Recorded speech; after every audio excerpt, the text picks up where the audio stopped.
یہ دیکھیے ایک چھوٹی سی کہانی ہے، ایک ٹہنی پر یہ جو شجر ہے، درخت پر ایک بلبل بیٹھا ہے اور وہ بہت اداس ہے۔ وہ کیوں اداس ہے؟ دل میں دانہ چگتے چگتے اس کو گھر اپنے گھونسلہ تک جانے میں لیٹ ہو جاتی ہے، تھوڑی تاخیر ہو جاتی ہے، اس لیے وہ بہت پریشان اور اداس بیٹھی رہتی ہے۔ یہ اس کی پریشانی اور اداسی کو کون سنتا ہے بچوں؟ اس کی پریشانی اور اداسی کو جگنو سنتا ہے۔ جگنو ان کے بلبل کی پریشانی کو سننے کے بعد کہتا ہے، حاضر ہوں مدد کو جان و دل سے، کیڑا ہوں اگرچہ میں ذرا سا، کیا غم ہے جو رات ہے اندھیری، میں راہ میں روشنی کروں گا۔ دیکھیے بچوں، جو یہ بلبل ہے، یہ بلبل بڑا پرندہ ہے، لیکن یہ جو جگنو ہے یہ ایک بہت ہی چھوٹا سا کیڑا ہے۔ جگنو ایک چھوٹا سا کیڑا ہوتا ہے جس کے دم میں اللہ پاک نے روشنی دی ہے۔ وہ اتنا چھوٹا سا بالکل ننھا سا کیڑا ہوتا ہے۔ وہ جگنو کہتا ہے کہ آپ پریشان نہیں ہو، بلبل سے کہتا ہے کہ آپ پریشان ہیں، میں اللہ نے مجھے مشعل بنا کے بھیجا ہے۔ مشعل میں نے بتایا نا بچوں، وہ آگ کی روشنی دیا کی طرح مجھے بنا کر بھیجا ہے۔ میں آپ کی راہ، جگنو کہتا میں آپ کی راہ مطلب راستے میں روشنی کروں گا، آپ کو کہاں تک پہنچانے کے لیے بچوں؟ اپنے بلبل کے گھونسلے تک پہنچانے کے لیے۔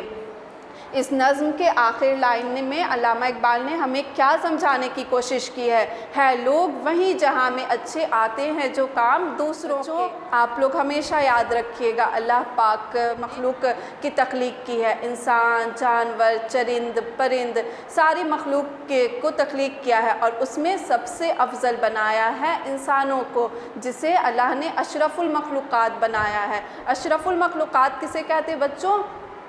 اشرف المخلوقات نے ہم انسانوں میں صحیح غلط میں فرق کرنے کی سمجھ عطا کی ہے۔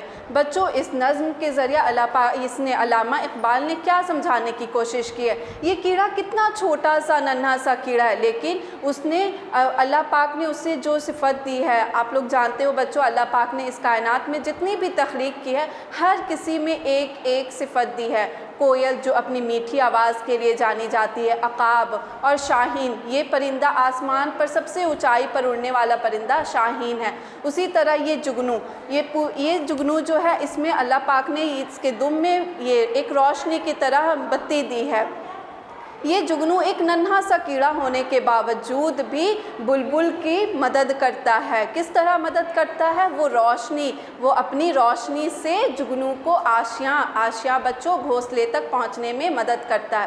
تو بچوں، ہم اس سب کے ذریعہ یہ سمجھتے ہیں کہ ہمیں ہمیشہ دوسروں کی مدد کرنی چاہیے۔ جس طرح ہم نماز پڑھتے ہیں، قرآن شریف کی تلاوت کرتے ہیں، بڑوں کا کہنا مانتے ہیں، اسی طرح دوسروں کی مدد کرنا بھی ایک عبادت ہے اللہ کے سب سے عزیز بندے وہ ہیں جو دوسروں کی مدد کرتے ہیں، دوسروں کی دکھ کو، درد کو، تکلیف کو محسوس کرنا اور محسوس کرنے کے بعد ان کی پریشانی کو دور کرنا۔ اور اس نظم میں دیکھیے بچوں، سب سے بڑی بات کیا ہے؟ یہ جو بلبل پرندہ ہے یہ بڑا ہے۔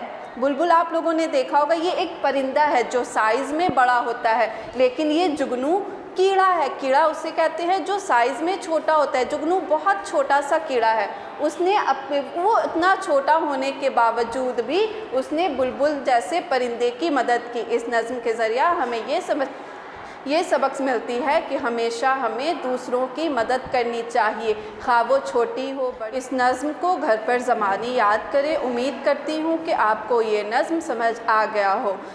تو بچوں، خوش رہے، اپنا خاص خیال رکھیں، اور سب سے بڑی بات بچوں، ہمیشہ دوسروں کی مدد کرنے کی کوشش کریں۔ جیسا کہ ابھی گرمی کی چھٹیاں چل رہی ہیں، کھیل کود کے ساتھ ساتھ پڑھائی پر خاص توجہ دیں بچوں، کیونکہ عطر لگانے سے صرف کپڑوں میں خوشبو آتی ہے، لیکن تعلیم حاصل کرنے سے کردار مہک اٹھتے ہیں۔ شکریہ۔ السلام علیکم۔